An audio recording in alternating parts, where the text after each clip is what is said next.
you got to be oriented towards something, because otherwise you're disoriented. You just spin around in circles and then you suffer, and so do people around you. It's not a good solution. Orient yourself towards something. You have to figure out what it is. What will work for you? What goal would justify the suffering of your life? Start trying to piece that together. You're going to get better at it. But it's a personal process.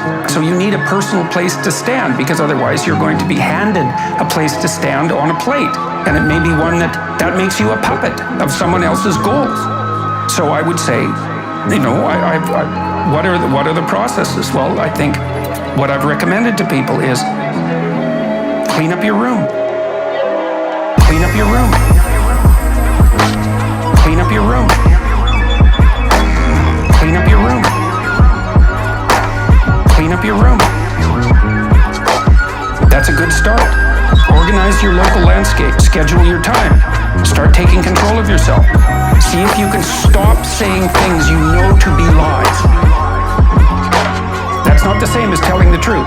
You don't get to do that to begin with, because you're not good enough at it to even attempt it in some sense.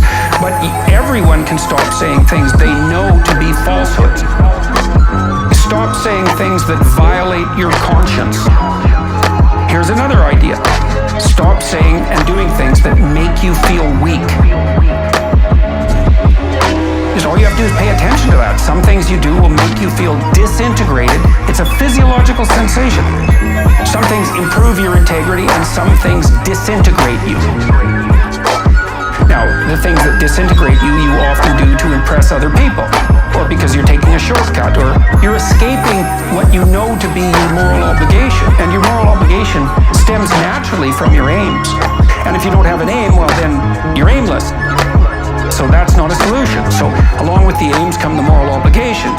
Then when you violate the moral obligations, you'll have a sense of that violation. It's like, well, you have to stop doing that. Or that's something you could do. You don't have to. You don't have to do any of this. But I would say that's where people should start. You start small. Clean up your room.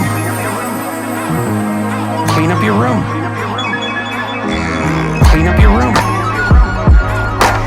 Clean up your room. I had a girl come up to me last night. She said, I started cleaning up my room and it completely changed my life. She said, your room is an externalization of your mind. And that's right. That's exactly true. To the degree that you're in your room, the room is you. Now, that isn't how people think. That's okay. It doesn't matter if they think that way. That's how it is. So, straighten up what you can straighten up and quit saying things that make you feel weak. And then you'll know what to do next. Clean up your room. Clean up your room. Clean up your room. Clean up your room. Clean up your room. Clean up your room.